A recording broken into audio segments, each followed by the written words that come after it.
السلام علیکم ورحمۃ اللہ وبرکاتہ نحمده ونصلی علی رسولہ الکریم رب اشرح لی صدری ویسر لی امری واحلل عقدۃ من لسانی یفقهوا قولی رب زدنا علما اللهم انا نسألك علما نافعا ورزقا واسعا وقلبا شاکرا ولسانا ذاکرا وعملا متقبلا آمین یا رب العالمین۔ تفسیر سورۃ الشورى، پہلی آیت سے 12 تک۔ اعوذ باللہ من الشیطان الرجیم، بسم اللہ الرحمن الرحیم۔ یہ سورت مکی ہے، اس کے 5 رکوع ہیں اور 53 آیات ہیں۔ حامیم عین سین قاف، یہ حروف مقطعات ہیں۔ حامیم عین سین قاف یہ حروف مقطعات ہیں، اس کے معنی مطلب اللہ کے سوا کوئی نہیں جانتا۔ كذلك يوحي إليك وإلى الذين من قبلك الله العزيز الحكيم له ما في السماوات وما في الأرض وهو العلي العظيم۔ اللہ زبردست غالب و حکمت والا آپ کی طرف اور ان لوگوں کی طرف جو آپ سے پہلے تھے اسی طرح وحی کرتا ہے، اسی کا ہے جو کچھ آسمانوں میں ہے اور جو کچھ زمین میں ہے، اور وہ بلند مرتبہ بڑی عظمت والا ہے۔ تکاد السماوات يتفطرن من فوقهن والملائكة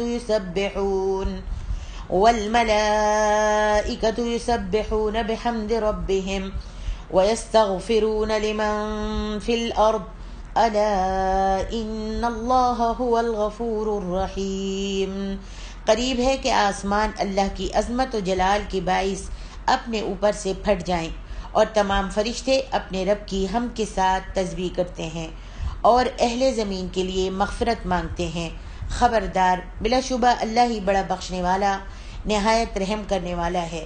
والذین اتخذوا من دونه اولیاء اللہ حفیظ علیہم وما انت علیہم بوکیل، اور جن لوگوں نے اللہ کے سوا دوسرے کارساز بنا لیے ہیں اللہ ان پر نگران ہے اور آپ ان کے ذمہ دار نہیں ہیں۔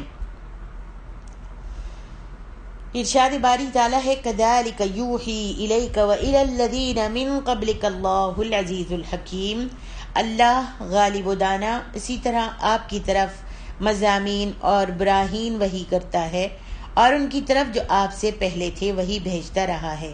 یعنی جس طرح اس نے تمہاری طرف قرآن مجید نازل کیا، اسی طرح اس نے تم سے پہلے انبیاء کی طرف بھی کتابوں اور صحیفوں کو نازل کیا تھا۔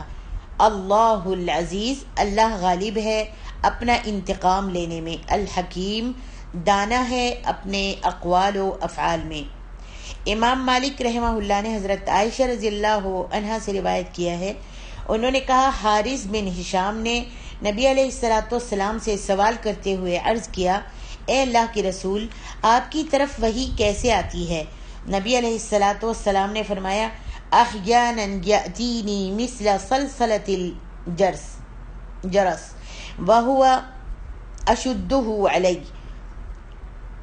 فیفصم عنی وقد وعیت عنہ ما قال واحیانا يتمثل لي الملك رجلا فيكلمني فأعي ما يقول۔ کبھی تو میرے پاس گھنٹی کی آواز کی طرح آتی ہے، اور یہ کیفیت مجھ پر سب سے زیادہ شدید ہوتی ہے، پھر وہ فرشتہ مجھ سے اس حال میں جدا ہوتا ہے کہ اس نے جو کچھ کہا ہوتا ہے میں نے اسے یاد کر لیا ہوتا ہے۔ اور کبھی فرشتہ میرے پاس ایک آدمی کی صورت میں آتا ہے اور مجھ سے کلام کرتا ہے، اور جو بھی کچھ وہ کہتا ہے میں اسے یاد کر لیتا ہوں۔ حضرت عائشہ رضی اللہ عنہا فرماتی ہیں کہ میں نے آپ پر سخت سردی والے دن وحی نازل ہوتے ہوئے آپ کو دیکھا کہ جب وحی کا سلسلہ ختم ہوا، وحی آنی بند ہوئی، تو آپ کی پیشانی پسینے سے شرابور تھی۔ اسے امام بخاری اور مسلم نے بھی روایت کیا ہے اور یہ الفاظ جو ہیں بخاری کے ہیں۔ مکی دور میں حق و باطل کے درمیان اختلافی مسئلے بنیادی طور پر دو ہی تھے، ایک یہ کہ مشرکوں کے بتوں کا کائنات میں کچھ تصرف ہے یا نہیں، اور دوسرا یہ کہ کیا انسان کا مر کر دوبارہ اٹھنا پھر اپنے پروردگار کے سامنے جواب دینے کے لیے پیش ہونا درست ہے یا نہیں۔ یہی دو مسائل تھے جن کا اکثر مجلسوں اور نجی گفتگو میں ہر وقت چرچا رہتا تھا۔ پھر ان میں ایک تیسرا مسئلہ از خود شامل ہو جاتا تھا کہ آیا محمد صلی اللہ علیہ وسلم فی الواقع اللہ کے رسول ہیں یا نہیں، جو کچھ وہ کلام پیش کرتے ہیں فی الواقع اللہ کا کلام ہے یا نہیں۔ اور قرآن کا انداز خطاب یہ ہے کہ اکثر صورتوں میں تمہید کے طور پر کافروں کے اعتراضات کا ذکر کیے بغیر انہیں سوالوں میں سے کسی سوال کے جواب سے اس صورت کا افتتاح کرتا ہے۔ اس صورت کی تیسری آیت میں دراصل ان تینوں اعتراضات کا اجمالی جواب پیش کر دیا گیا ہے، جو یہ ہے کہ جو کچھ بھی توحید اور معاد کے متعلق اس قرآن میں مذکور ہے یہ کوئی نیا نظریہ نہیں، بلکہ پہلے تمام انبیاء کو بھی یہی باتیں وحی کی جاتی رہی ہیں۔ اور تیسرے سوال کا جواب یہ ہے کہ یہ قرآن فی الواقع اللہ کی طرف سے نازل شدہ ہے اور اس کی آیات حکمت سے لبریز ہیں، کیونکہ وہ خود حکیم ہے۔ اس کے علاوہ وہ سب پر غالب اور زبردست بھی ہے۔ وہ مخالفین کی مخالفت کے باوجود اپنے کلمے کا بول بالا کرنے کی قوت اور قدرت بھی رکھتا ہے۔ فرمایا لہ ما فی السماوات وما فی الارض وہو العلی العظیم۔ اس آیت میں بتوں یا ما سوا اللہ کی خدائی کا عقلی دلیل سے رد پیش کیا گیا ہے کہ خالق ارض و سما تو اللہ کی ذات ہے، وہ ان سب چیزوں کا مالک اور وہ چیزیں اس کی مخلوق اور اس کی ملکیت ہیں، اور وہ اس تمام کائنات سے بلند تر اور بزرگ تر ہے۔ پھر بھلا اس کی مخلوق کو، اس کی مملوکہ چیز کو، اس کے مقابلے میں حقیر ترین مخلوق کو اس کا شریک کیسے بنایا جا سکتا ہے، اور اس کے اختیارات و تصرفات میں ان چیزوں کو کیسے حصے دار سمجھا جا سکتا ہے۔ فرمایا تکاد السماوات یتفطرن من فوقہن والملائکہ۔ مشرکین مکہ فرشتوں کو اللہ کی بیٹیاں قرار دیتے تھے۔ اس طرح وہ اللہ کی دوسری توہین کے مرتکب ہوتے تھے، ایک اولاد قرار دینا یا نسبی رشتہ قائم کرنا، اور دوسرے اللہ کے لیے بیٹوں کے بجائے بیٹیاں تجویز کرنا، اور بیٹا مملوک نہیں بلکہ ہمسر ہوتا ہے۔ اب سوال یہ ہے کہ کائنات کا خالق اگر ایک کی بجائے دو بھی ہوتے تو یہ نظام کائنات درہم برہم ہو جاتا۔ پھر ان لوگوں نے تو اللہ کے کئی نسبی رشتہ دار بنا ڈالے تھے۔ ان کے کہنے کے مطابق تو آسمانوں کو کب کا پھٹ پڑنا چاہیے تھا، لیکن تدبیر امور کائنات پر مامور فرشتے ایسی باتوں سے اللہ کی ہر وقت پاکیزگی بیان کرتے ہیں اور اس کی حمد و ثنا میں مشغول رہتے ہیں۔ پھر وہ اہل زمین کے ایسے گندے خیالات پر ان کے لیے بخشش کی دعا بھی کرتے رہتے ہیں، پھر اللہ ان کی دعا قبول کرتا اور ایسے مجرموں سے درگزر کیے جاتا ہے، ورنہ ان کے اعمال تو ایسے ہیں کہ ان پر آسمان کے ٹکڑے گرا کر انہیں فوراً کے فوراً ہلاک کر دیا جاتا۔ اللہ اکبر۔ آگے ارشاد ربانی ہے والذین اتخذوا من دونہ اولیاء اللہ حفیظ علیہم۔ ولی کا لفظ بہت جامع ہے اور بڑا وسیع مفہوم رکھتا ہے، مثلا کارساز و دوست، حمایتی، مددگار اور سرپرست سب اس کے مفہوم میں شامل ہیں، اور اس کا عام مفہوم وہ شخص ہے جو کسی کی موت، مصیبت اور سخت پریشانی کے وقت اس کی مدد کو پہنچے یا اس کی وراثت کا اولین حقدار ہو، اور یہ باپ اور بیٹے کے علاوہ کوئی اور شخص بھی ہو سکتا ہے۔ جبکہ مشرکین اپنے بتوں اور معبودوں کو ایسا سمجھتے تھے اور سمجھتے ہیں کہ وہ ہر مصیبت میں ان کے کام آتے ہیں اور ان کی حاجات کو پورا کرنے کا اختیار رکھتے ہیں، اور قیامت کے دن ہم ان کی سفارش سے اللہ کے عذاب سے بچ سکتے ہیں۔ آج بھی تو یہی کہتے ہیں نا مسلمان۔ یہ پہلے کافروں کی عادتیں تھیں، مشرکین کی عادتیں تھیں، جو بتوں کو اپنا معبود سمجھتے تھے۔ ان کے لیے انہوں نے ایسے خیالات رکھے ہوئے تھے، ایسا ان کا عقیدہ تھا۔ لیکن آج کے مسلمان جو ہیں، ان کا عقیدہ کچھ ان سے الگ نہیں ہے۔ آج بھی مسلمانوں کا عقیدہ یہی ہے کہ قیامت کے دن ہم ان کی سفارش سے، یعنی پیران پیر دستگیر کی سفارش سے اللہ کے عذاب سے بچ سکتے ہیں۔ اللہ ایسے مشرکوں کو مہلت تو دیتا ہے، مگر یہ مت سمجھو کہ وہ ہمیشہ بچے رہیں گے۔ یہ سب لوگ اللہ کی نظر میں ہیں، لہذا آپ اس فکر میں نہ پڑیں۔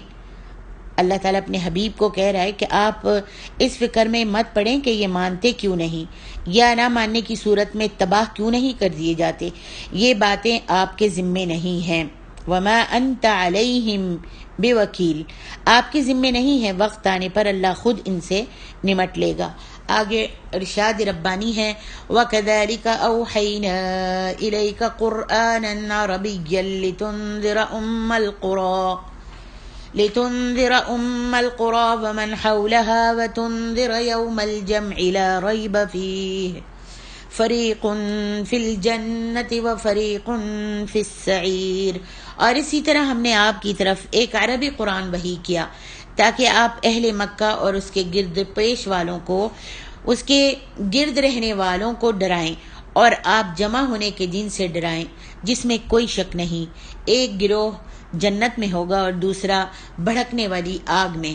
وَلَوْ شَاءَ اللَّهُ لَجَعَلَهُمْ أُمَّةً وَاحِدَةً وَلَكِنْ يُدْخِلُ مَنْ يَشَاءُ فِي رَحْمَتِهِ وَالظَّالِمِينَ مَا لَهُمْ مِنْ وَلِيٍّ وَلَا نَصِيرٍ۔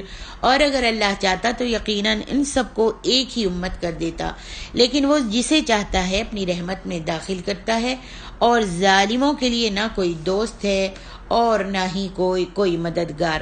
اللہ تعالیٰ نے فرمایا کہ جس طرح ہم نے پہلے انبیاء کی طرف وحی نازل کی تھی، اسی طرح اوحینا الیک قرآنا عربیا، ہم نے آپ کے پاس قرآن عربی بھیجا جو واضح، جلی اور روشن ہے۔ لتنذر ام القری، تاکہ آپ ڈرائیں ام القری کے رہنے والوں کو۔ اس سے مراد مکہ ہے۔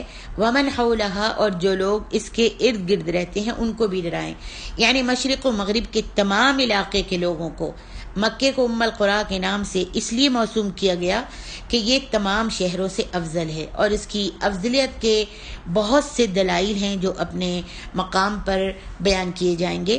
اس کی ایک مختصر مگر جامع دلیل وہ روایت ہے جسے امام احمد نے عبداللہ بن عدی بن حمراء زہری سے روایت کیا ہے کہ انہوں نے نبی علیہ الصلاۃ والسلام کو یہ فرماتے ہوئے سنا جبکہ آپ مکے کے بازار میں حزورہ کے مقام پر کھڑے تھے، واللہ انکی لخیر ارض اللہ واحب ارض اللہ الی اللہ عز وجل ولولا انی اخرجت منک ما خرجت۔ اللہ کی قسم تو اللہ کی بہترین زمین ہے۔ اللہ کے رسول نے مکے کی زمین کو مخاطب کر کے کہا تھا، اللہ کی قسم تو اللہ کی بہترین زمین ہے، اور اللہ تعالیٰ کی زمین میں سے اس کے نزدیک سب سے زیادہ پسندیدہ ہے۔ اگر مجھے تجھ سے نہ نکالا گیا ہوتا تو میں کبھی بھی تجھ سے نہ نکلتا۔ اللہ اکبر۔ ترمذی، نسائی اور ابن ماجہ کی روایت میں بھی اسی طرح ہے، اور امام ترمذی نے اس حدیث کو حسن قرار دیا ہے۔ ام القری سے مراد مرکزی بستی یا بڑا شہر، اور اس سے مراد مکہ معظمہ ہے جہاں اللہ کا گھر موجود ہے اور تمام دنیا کے لوگوں کے جمع ہونے کے لیے مرکز بنا دیا گیا ہے، اور اس کے گرد سے مراد صرف آس پاس کے علاقے یا ملک نہیں ہے بلکہ پوری روئے زمین ہی مراد ہے، کیونکہ یہ پوری روئے زمین کا مرکز بنایا گیا ہے۔ گویا اس آیت میں چند بنیادی باتوں کا نہایت اختصار کے ساتھ ذکر کر دیا گیا ہے۔ ایک یہ کہ قرآن اہل عرب کی اپنی ہی زبان میں نازل کیا گیا ہے تاکہ اس کے سمجھنے سمجھانے میں کوئی دشواری پیش نہ آئے اور لوگ مخصوص قسم کے علماء کے محتاج ہو کر نہ رہ جائیں، بلکہ تمام اہل عرب اس سے براہ راست استفادہ کر سکیں۔ دوسری یہ کہ آپ کی دعوت صرف اہل مکہ کے لیے نہیں بلکہ تمام دنیا کے لیے ہے۔ اور تیسری یہ کہ آپ کی بعثت کا بنیادی مقصد یہ ہے کہ آپ دنیا بھر کے لوگوں کو قیامت کے دن واقع ہونے والے واقعات اور ان کے اعمال کی جزا و سزا سے پوری طرح خبردار کر دیں۔ فرمایا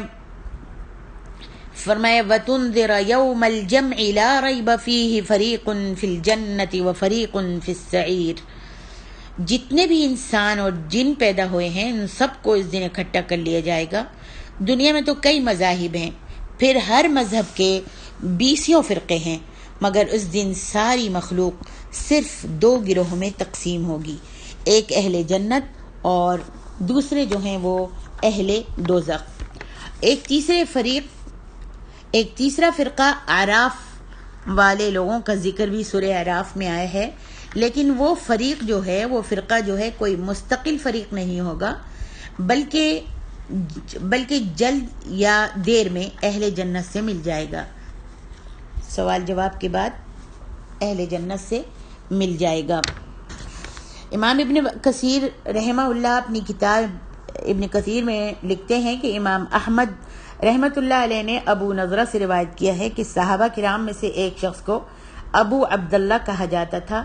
ان کے رفقا ان کی زیارت کے لیے ان کے پاس گئے، یعنی ان کے دوست احباب جو تھے ان کی زیارت کے لیے ان کے پاس گئے۔ انہوں نے دیکھا کہ وہ رو رہے ہیں۔ رفقا نے ان سے پوچھا، آپ کیوں رو رہے ہیں؟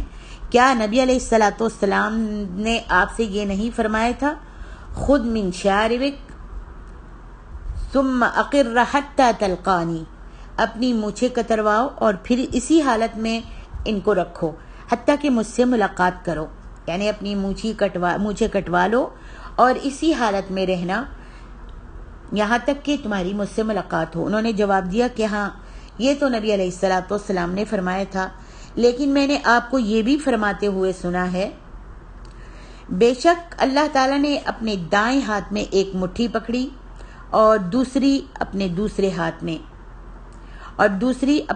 ہاتھ میں اور فرمایا کہ یہ مٹھی اس جنت کے لیے اور یہ مٹھی اس دوزخ کے لیے ہے، اور مجھے کوئی پرواہ نہیں، مجھے نہیں معلوم کہ میں اس میں سے کس مٹھی میں ہوں۔ یعنی وہ کس لیے رو رہے تھے؟ حالانکہ نبی صلی اللہ علیہ وسلم نے فرمایا جب تم مونچھیں کٹواتے رہنا یہاں تک کہ تمہاری مجھ سے ملاقات ہو، یعنی اللہ کے رسول کو وہ محبوب تھے اور عزیز تھے، لیکن جس وقت ان کی طبیعت خراب ہوئی تو وہ رو رہے تھے۔ لوگوں نے پوچھا کہ آپ کیوں رو رہے ہیں؟ آپ سے تو نبی صلی اللہ علیہ وسلم محبت کرتے تھے۔ تو انہوں نے کہا میں اس لیے رو رہا ہوں کہ نبی علیہ الصلاۃ والسلام کی حدیث یاد آ گئی کہ آپ نے فرمایا تھا کہ اللہ تعالیٰ نے اپنے دائیں ہاتھ میں ایک مٹھی پکڑی اور دوسری مٹھی میں بھی کچھ پکڑا، لوگ پکڑے رکھے اپنی مٹھی میں، اور فرمایا سیدھے ہاتھ والی مٹھی جو ہے اس میں جنتی لوگ ہیں اور بائیں ہاتھ والی مٹھی جو ہے اس میں دوزخی ہیں۔ تو کہتے ہیں مجھے رونا اس لیے آیا ہے، مجھے کچھ پرواہ نہیں ہے، لیکن بس مجھے رونا اس لیے آیا ہے کہ مجھے نہیں معلوم کہ میں اللہ تعالیٰ کی کس مٹھی میں ہوں گا۔ صحاح، سنن اور مسانید میں تقدیر سے متعلق بہت سی احادیث ہیں۔ ان میں سے بعض وہ ہیں جو حضرت علی رضی اللہ عنہ، ابن مسعود، حضرت عائشہ اور صحابہ کرام کی ایک بہت بڑی جماعت سے مروی ہیں۔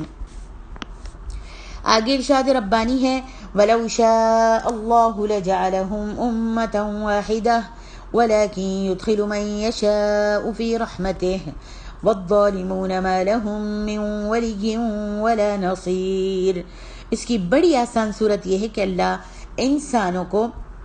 اللہ تعالیٰ انسانوں کو قوت ارادہ اختیار نہ بخشتا، پھر جس طرح کائنات کی باقی سب چیزیں اللہ کی مطیع فرمان ہیں، مطیع اور فرما بردار ہیں، اور ان کی یہ اطاعت اضطراری ہے، انسان بھی اسی طرح اللہ کا مطیع فرما بردار ہوتا اور اختلاف یا فرقوں میں بٹنے کا سوال ہی پیدا نہ ہوتا۔ مگر اللہ کی مشیت تو یہ تھی کہ ایک ایسی مخلوق پیدا کی جائے جس کو اختیار بھی دیا جائے، اور پھر دیکھا جائے کہ کون اپنے اختیار سے اس کی اطاعت کرتا ہے اور کون اللہ کی نافرمانی کرتا ہے، اور یہ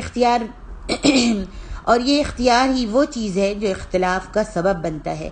پھر جو لوگ اپنے اختیار سے اللہ کے فرما بردار بن جاتے ہیں، اللہ انہیں رحمت میں داخل کر لیتا ہے، دنیا میں بھی مہربان اور آخرت میں بھی مہربان۔ لیکن جو نافرمانی اختیار کرتے ہیں ضروری نہیں کہ دنیا کی زندگی میں ان کا محاسبہ کیا جائے، بلکہ آخرت میں ان کا ضرور محاسبہ کیا جائے گا۔ پھر اس دن ان کو کوئی ایسا سرپرست اور یا مددگار نہیں ملے گا جو انہیں ان کے اعمال کی سزا سے بچا لے۔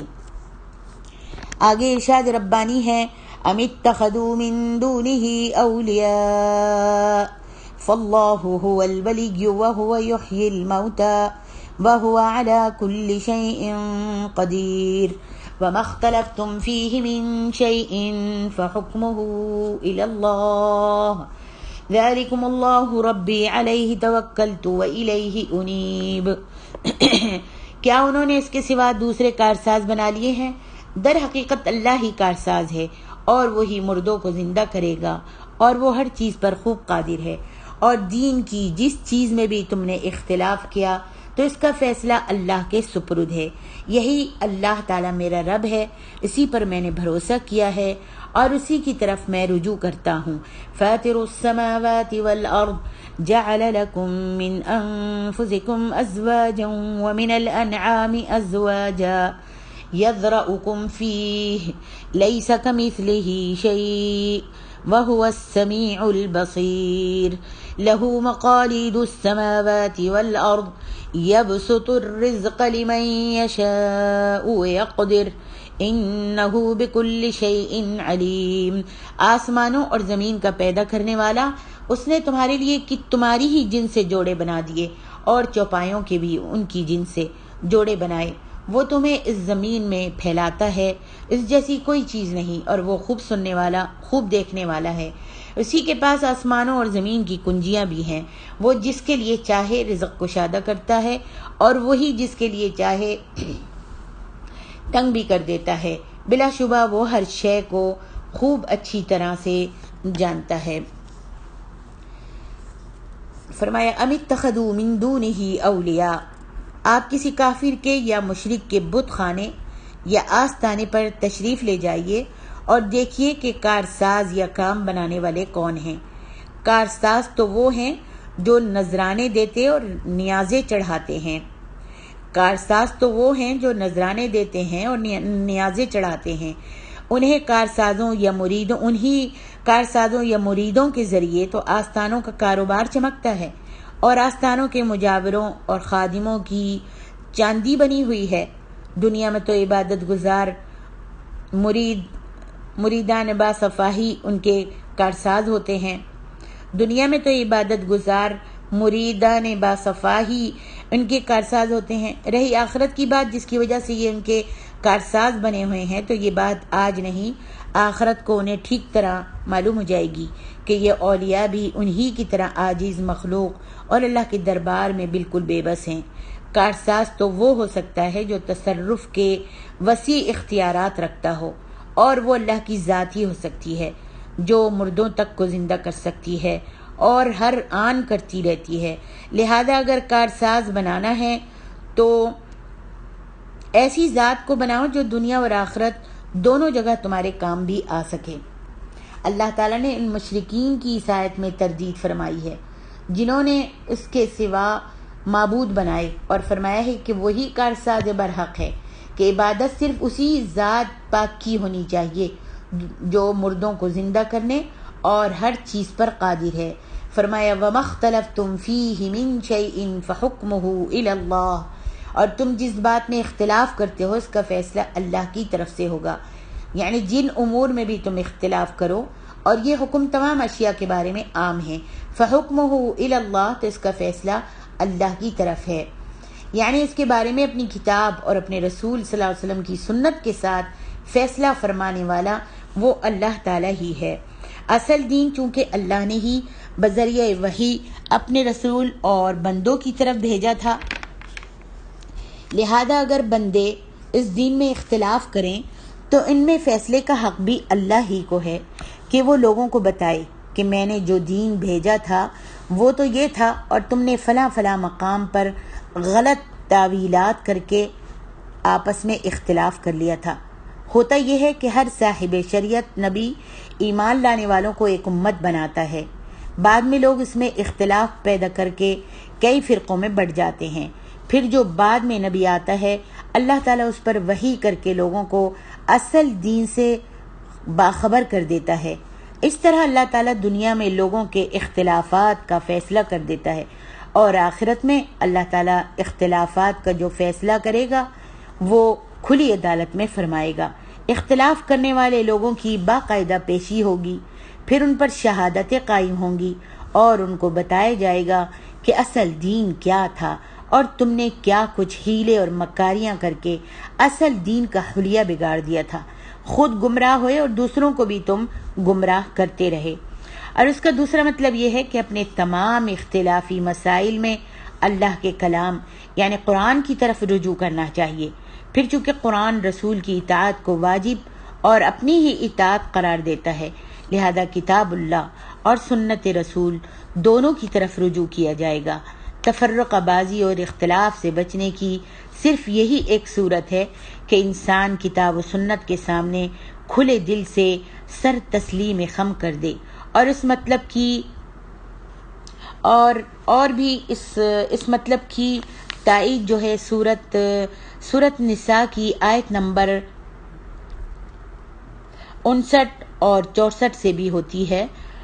آگے ارشاد ربانی ہے، اللہ ربی علیہ توکلت و الیہ انیب، فرمایا میں ہمیشہ کے لیے اللہ پر توکل کرنے کا فیصلہ کر چکا ہوں، پھر جب بھی مجھے کوئی مشکل پیش آتی ہے تو میں اسی کی طرف رجوع کرتا ہوں۔ اللہ اکبر، یہ نبیوں کا کہنا ہے کہ میں ہمیشہ کے لیے اللہ پر توکل کرنے کا فیصلہ کر چکا ہوں، پھر جب بھی کوئی مجھ کو مشکل پیش آتی ہے تو میں اسی کی طرف رجوع کرتا ہوں۔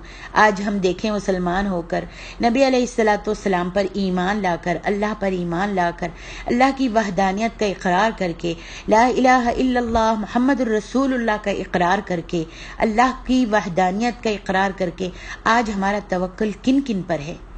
آج ہماری آسیں اور امیدیں کن کن کے ساتھ لگی ہوئی ہیں؟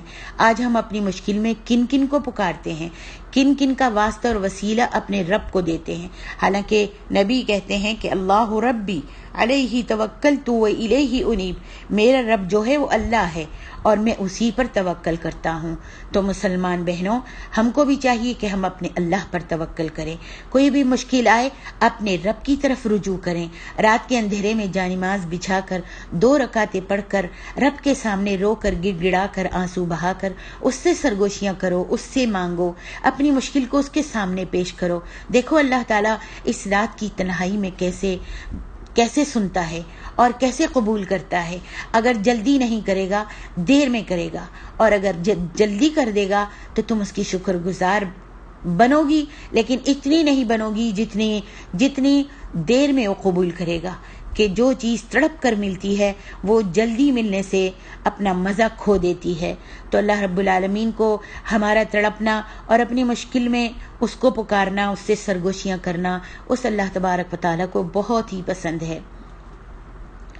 فرمایا فاطر السماوات والارض جعل لكم من انفسكم ازواجا ومن الانعام ازواجا۔ فاطر السماوات والارض، میرے اللہ پر توکل کرنے کی وجہ یہ ہے، اب نبی علیہ الصلوۃ والسلام بتا رہے ہیں کہ میرے اللہ پر یعنی میں توکل اللہ پر کیوں کرتا ہوں، اس کی وجہ کیا ہے؟ یہ ہے کہ وہ بہت بڑی قوت اور قدرت کا مالک ہے، اللہ اکبر، جس نے اس پوری کائنات کو وجود بخشا ہے، اور اس زمین کو اس نے بڑے محیر العقول طریقوں سے انسانوں اور دوسرے جانوروں کے جوڑے بنا کر اور ان سے نسلیں پھیلا کر اس زمین کو آباد کر رکھا ہے۔ فرمایا لیس کمثلہ شیء وہو السمیع البصیر، یہ اللہ پر توکل کرنے کی دوسری وجہ ہے۔ ایک پہلی وجہ یہ تھی، اور دوسری وجہ یہ ہے، پہلی وجہ تھی فاطر السماوات والارض، اور دوسری وجہ جو ہے وہ یہ ہے، یہ توکل کرنے کی دوسری وجہ یہ ہے، یعنی وہ ایسی ذات ہے جس کے مثل کائنات کی کوئی چیز نہیں، لیس کمثلہ شیء، اس کا لفظی معنی یہ بنتا ہے کہ کوئی چیز بھی اس کے مثل کی مانند نہیں، اور اس انداز بیان میں مزید مبالغہ پایا جاتا ہے۔ مطلب یہ ہے کہ مثلا اس کے ہاتھ تو ہیں مگر ایسے نہیں جیسے ہمارے ہیں، یعنی اللہ کے ہاتھ تو ہیں مگر ایسے نہیں جیسے ہمارے ہیں یا کسی دوسرے جاندار کے ہیں۔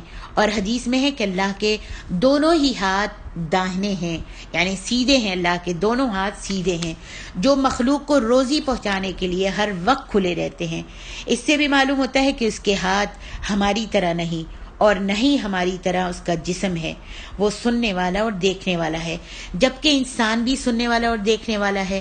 اس میں فرق یہ ہے کہ انسان ایک وقت میں صرف ایک کی بات سن سکتا ہے، جبکہ تمہارا اور میرا اللہ رب العالمین ایک ہی وقت میں اپنی ساری مخلوق کی بھی پکار اور دعائیں سنتا ہے، فریاد سنتا ہے۔ یہی صورت اس کے دیکھنے کی ہے۔ یہ کیسے ہو سکتا ہے؟ یہ سمجھنا ہماری بساط سے باہر ہے۔ مطلب یہ کہ ایسی ذات ہی بھروسے کے قابل ہو سکتی ہے جو ہر وقت ہر ایک کی پکار اور فریاد سن سکتی ہو، اور وہ ہر چیز کو بچش میں خود ہی دیکھ رہی ہو، یعنی اپنے آپ اتنی دور سے وہ ہر چیز کا معائنہ کر رہا ہو اور دیکھ رہا ہو۔ اللہ اکبر۔ فرمایا لہو مقالید السماوات والارض، یہ اللہ پر توکل کرنے کی تیسری وجہ ہے کہ آسمان و زمین کے تمام تر خزانوں کی چابیاں اسی کے پاس ہیں۔ وہ ایسا داتا ہے جو ہر آن اپنی مخلوق پر بے انداز خرچ کرتا ہے اور رزق مہیا کر رہا ہے۔ البتہ بعض مصلحتوں کے پیش نظر اس نے رزق کی تقسیم تمام لوگوں میں یکساں نہیں رکھی، برابر نہیں رکھی، اور اگر بنظر غائب دیکھا جائے تو معلوم ہوتا ہے کہ رزق کے اس تفاوت کی وجہ سے ہی دنیا کا یہ نظام چل رہا ہے اور سب لوگوں کی آزمائش ہو رہی ہے۔ اب اگر وہ کسی کو زیادہ رزق دے دیتا ہے یا کسی کو کم دیتا ہے تو یقیناً اس میں کوئی نہ کوئی حکمت کار فرما ہوتی ہے جسے وہ خود ہی سب سے زیادہ جانتا ہے۔